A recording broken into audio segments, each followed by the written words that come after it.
Merci beaucoup à la version 2, à la V2 de Krill, hein. On va pouvoir regarder la moyenne mensuelle de chaque stratégie et on va regarder les plus populaires de ce mois.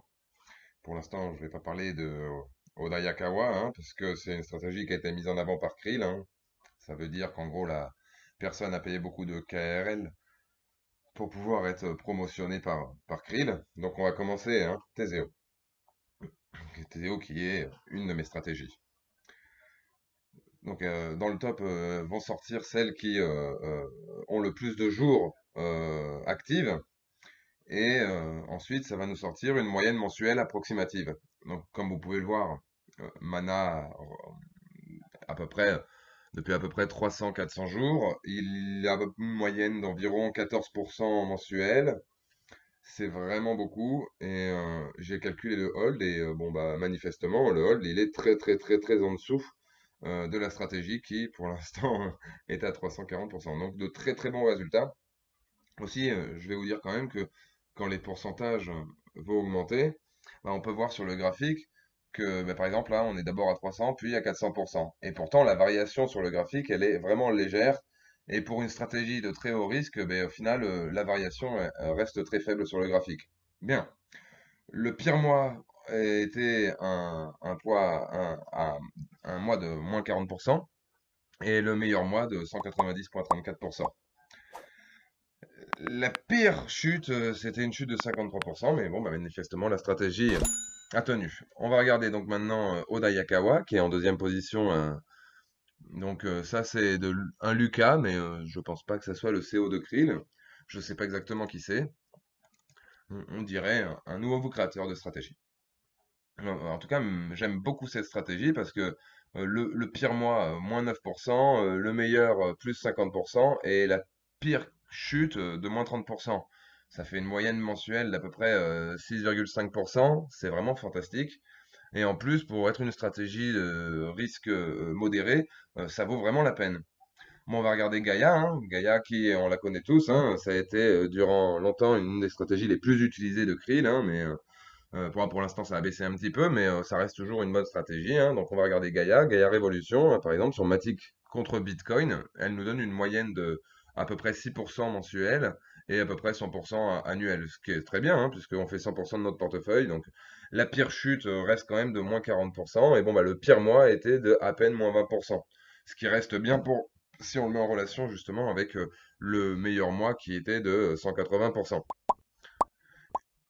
Donc finalement, en fait, on a quand même un équilibre avec l'equity drawdown de moins 9,71%. Donc ça reste quand même une stratégie qui est intéressante, malgré le fait que ça reste quand même une stratégie à haut risque.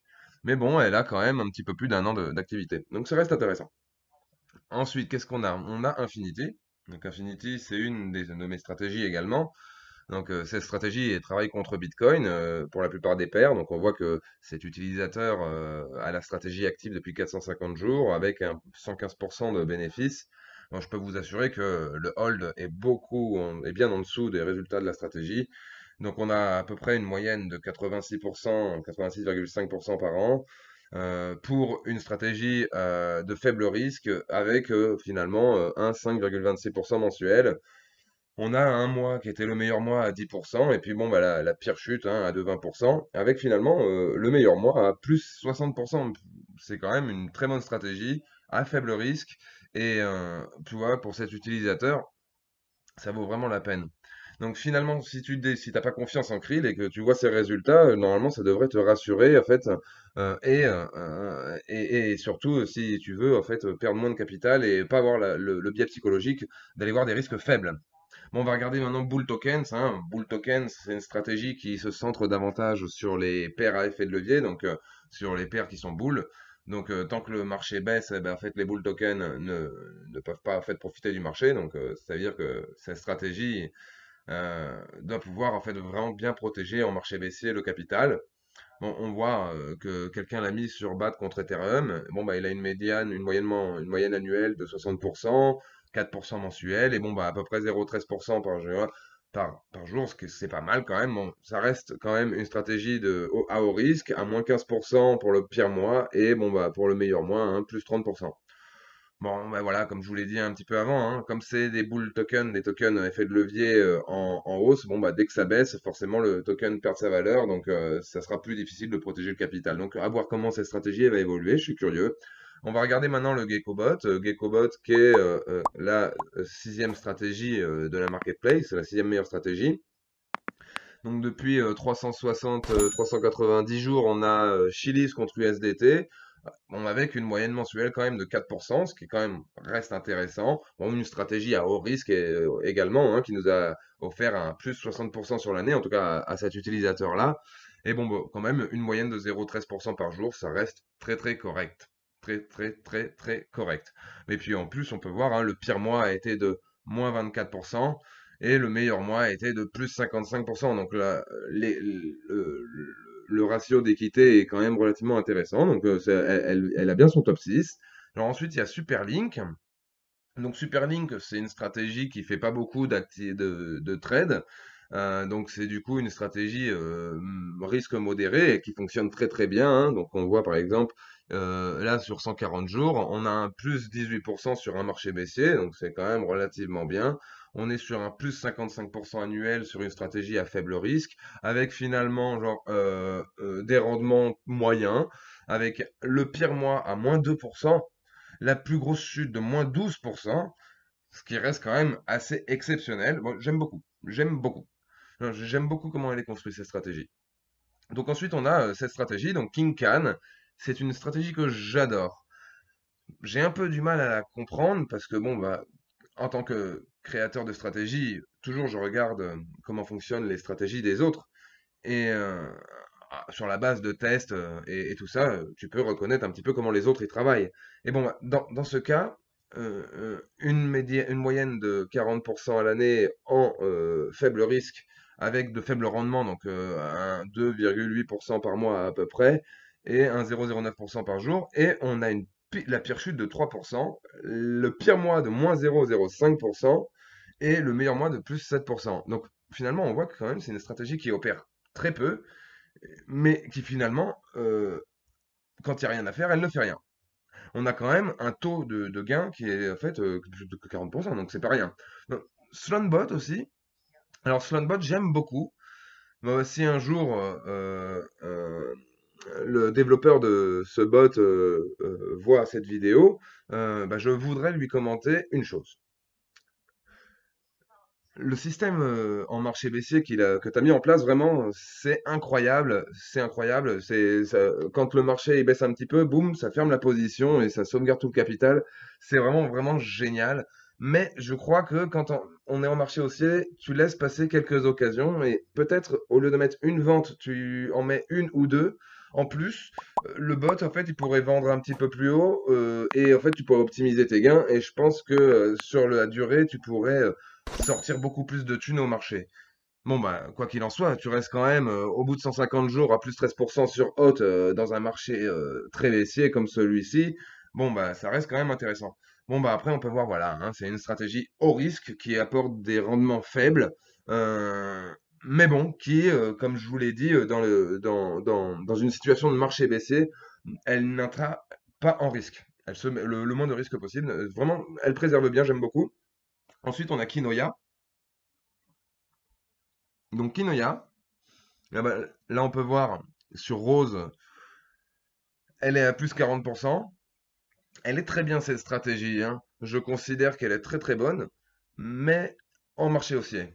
Je pense qu'en marché baissier, il y aurait quelques détails à travailler qui permettraient à la stratégie d'être bien meilleure. Je sais que le créateur dépense beaucoup d'énergie au développement de sa stratégie et je suis sûr qu'il va réussir à pouvoir améliorer ça. Bon, quoi qu'il en soit, la pire chute, elle a été de 70% et on a quand même un meilleur mois de 40, plus 40%. Donc ça reste quand même bien. Ensuite, on a Enigma, hein, Enigma qui est toujours top 1 sur la marketplace de Krill actuellement, hein, il me semble, hein. Oui, c'est ça, voilà, Enigma top 1.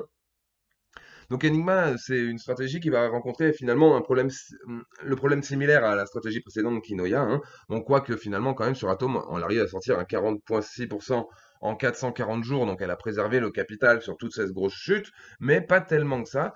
Je pense que malgré le fait qu'elle gagne beaucoup en marché haussier, elle gagnerait à ajouter un stop loss qui permettait d'améliorer la stratégie sur le long terme et du coup préserver davantage le capital des utilisateurs dans les cas de grosses chutes, parce que bon, bah, la pire chute elle était quand même de 70%, donc c'est pas rien. Bon, même si le meilleur mois était de 140%, donc le double. Mais voilà, perdre 70% psychologiquement, il faut, il faut être chaud.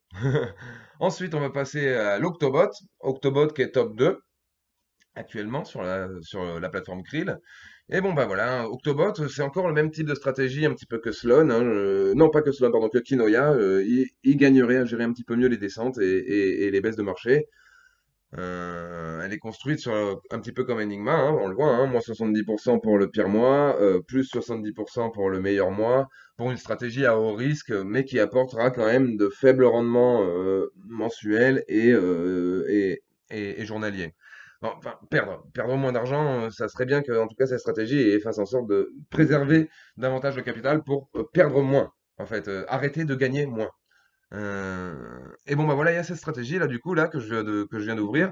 Alors le Douchibot, bon bah Dorian, je ne connais pas ce développeur. Bon bah 200 jours à 15% sur le Bitcoin. On est en train de parler de Bitcoin qui a baissé à peu près de 56-57% depuis son point le plus haut.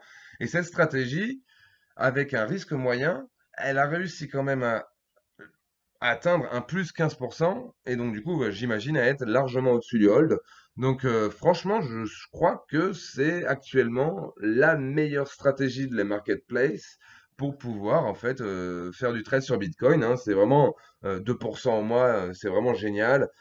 Moins 26% sur le pire mois et plus 26% sur le meilleur mois. Donc ça reste quand même un équilibre raisonnable. Je crois que c'est vraiment la meilleure stratégie qu'il y a sur Krill pour Bitcoin, hein. Je ne sais pas vraiment, hein, il faudrait que j'approfondisse, mais franchement, les résultats m'ont impressionné.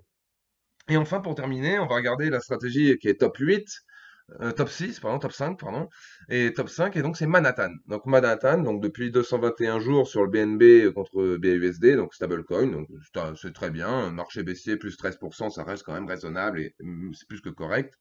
Bon, bah après voilà, on est sur une stratégie à haut risque, avec une moyenne annuelle de 22%, mensuel de 2% et bon bah journalier de 0,06%. On a un mois qui était le meilleur mois à peu près à 27% et puis bon bah le mois le pire qui était à 43%. Donc ça reste quand même une stratégie également intéressante. Bon, en résumé,